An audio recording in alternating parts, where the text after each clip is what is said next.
það eitthvað sem við erum að horfast í augu við að þessi þjóð 300.000 manna þjóð með þessa reynslu af lýðveldinu frá 44 verðum að horfast í augu við það að það eru ákveðin verkefni sem við bara ráðum ekki við það er að tala það að við hefum átt að sækja utan að komandi aðstoð ég að tala það að það sem að kom fyrir okkur er fjármála misferli af þvílíkri stærðargráðu 1 af 10 stærstu í heiminum og það er alþjóðlegt fjármála misferli sem tegir anga sína vítt og breytt við ráðum ekki við þetta einir við verðum að fá aðstoð bæði út frá sérfræðistofnunum og öðrum stofnunum bæði til þess að geta unnið verkið og til þess að gera það innan þeirra tímamarka að það geti talist boðlegt þetta á við dómsmálin og þetta á við bara því miður mörg önnur mál Við erum með handónýtt réttaríki og handónýtt stjórnmálakerfi við hljótum að þurfa að binda mikla vonir við nýja stjórnarskrá og hún komi einhver tíman Já, sko, nú er það svo að stjórnarskrá er náttúrulega, ég alveg þeirra skoðunar, stjórnarskráin danska er náttúrulega bara, hún er gjörsamlega úrelt og það er nauðsynlegt verk. Allar þjóðir sem hafa byrjað upp á nýtt eftir að hafa orðið fyrir áföllum, stríðið eða annað, endur skoða stjórnkerfi sitt frá grunni og það er partur að við áttum löngu verið að byrja á þessu. Það er ekki mikið verk að semja stjórnarskrá út af fyrir sig, það er svo margar þjóðir búin að fara í gegnum þetta ferli, núna að undanförnu og við höfum fyrirmyndirnar og reynsluna til að byggja á. En við verðum bara að spyrja sjálf okkur í grundvallaratriðum, treystum við okkur til þess að vera fullvalda þjóð í samstarfi við fullvalda þjóðir, eða erum við í raun og veru einhvers konar mikróþjóð, örþjóð, svona eins og Liechtenstein sem hengir sig aftan í Sviss eða Andorra sem hengir sig aftan í Spán eða Frakka eða Monaco eða eitthvað svona. Við ætlum kannski bara að vera viðhengi við Noreg. Eða, nú er komið fram dálítið merkileg hugmynd og er verið að ræða hana hér í Reykjavík þessa dagana á Norðurlandaþingi. Er komin tími á sambandsríki Norðurlanda? Það er draumurinn, en það er þig. Já, er það ekki? Þetta höfum við rætt margsinnis í þessum þætti og það er miklu draumur að menna á þessu svið. Jóbaldur, mér langar til að spyrja svona árin, þátturinn er búin, maður er búin að fylgjast lengi með pólitík og annað. 1991, það náttúrulega var hér 18 ára stjórnartíð Sjálfstæðisflokksins og þeirra hugmynda. 1991, þá stendur þú fram fyrir þeirra ákvörðun að þú hefur valið það að mynda bæði hægri eða vinstri stjórn.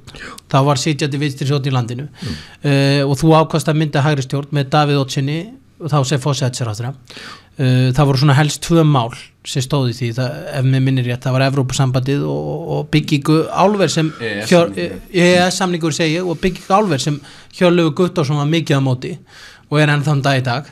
Hefur það einhvern tímann á þessu tíma núna þegar við séum nú svona hvað hefur orðið og hvað svona bjákn Sjálfstæðisflokkurinn var, hefur einhvern tímann hugsað til þess að þetta hefði verið mistök?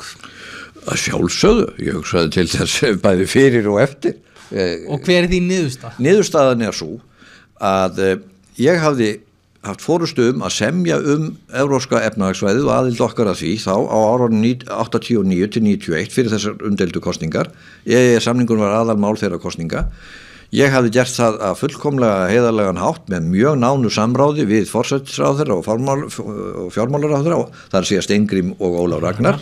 Það var engin undirmáli í því, þetta var allt upp á borðum og ég vissi ekki betur en ég væri að vinna þessu í samvinnu við samstarfsflokka mína. Fyrir kosningarnar þá snúast þeir báðir að mismunandi mikilli hörku gegn þessu allt í einu. Framsóknarflokkurinn gerir það beinlínis að kjörorðið sínu, XB gegn EB, Alþýðubandalagið og forysta þess fór að fara hamförum gegn Evrópusamningnum og brigslaði mér náttúrulega landráð og allt saman.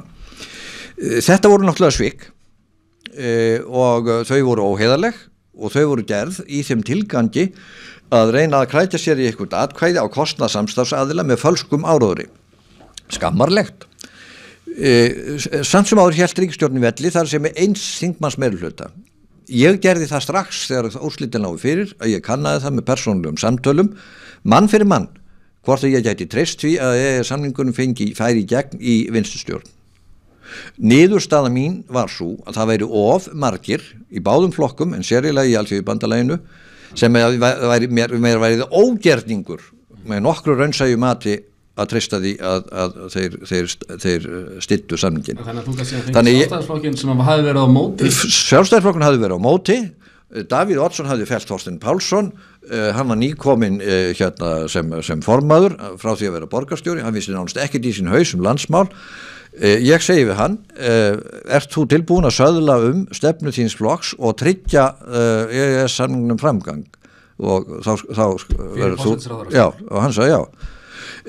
Svo spyr ég mig, voru þetta mistök? Fékk hann forsætisráðherra stólinn í staðinn? Já, hann fékk það.